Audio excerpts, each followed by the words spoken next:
he was my guy. Yeah. Yeah. Well, wonderful guy. I got a chance to play with him for a couple of years, right at the beginning of when I was traded there. Actually, I played with Flower and with Doug Wickenheiser was our centerman.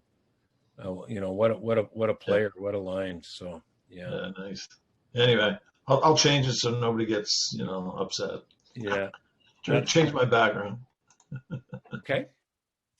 So that idea is a powerful one. Here's a look at the 8 factors of seeing your people in flow or increasing flow. We'll go quick because you're going to get the video of this. And by the way, Dwayne, I will also send a copy of the deck so that if your people miss something when we're going quick here. And so this idea of flow is very powerful, okay?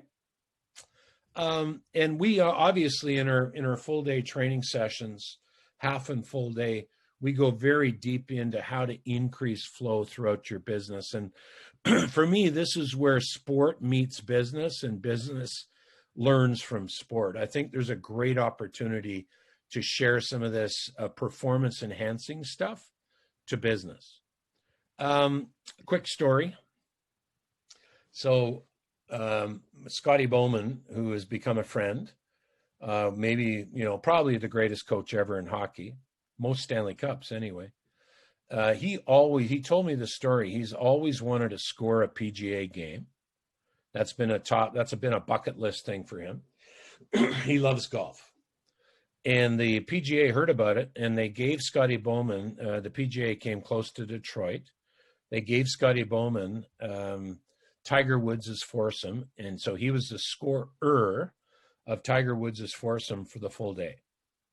So he's like a little kid. Scotty's telling me the story. He said, I couldn't believe it.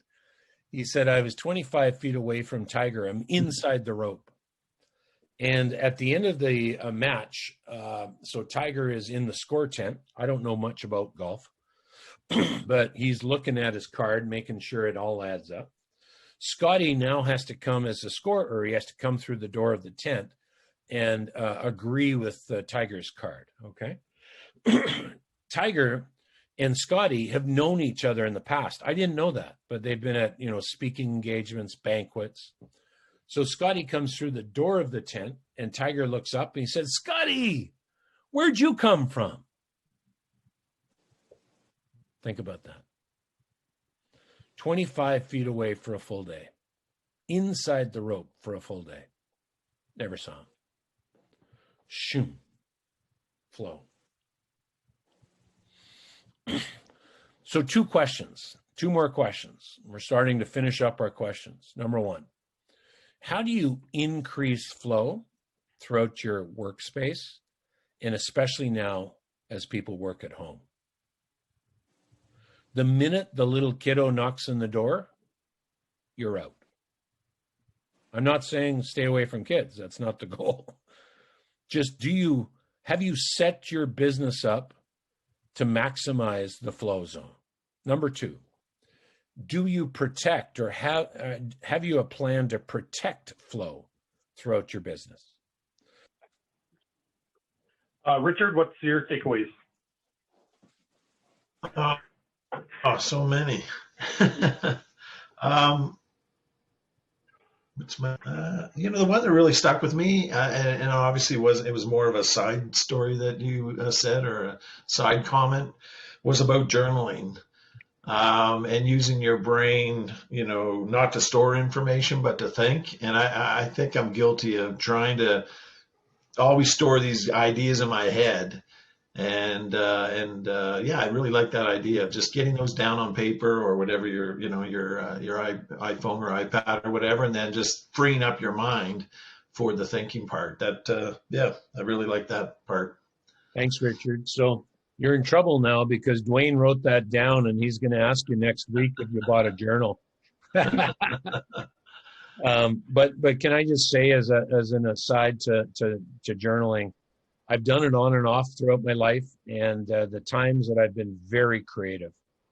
So we've written, this will be our 6th book.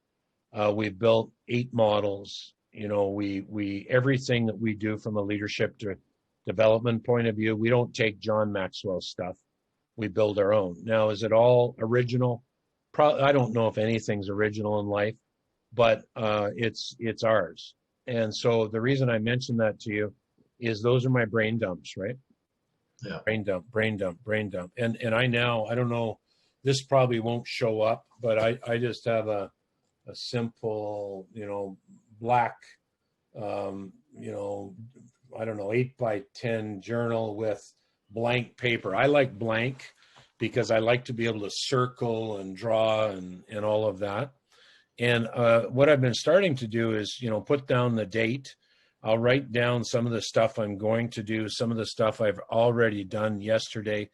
And I'm trying to lose a few pounds. So I just put my weight in there with an arrow. I'm up, I'm down, I'm something, right? It's just my reminder of I can always go to my journal and it's telling me the truth.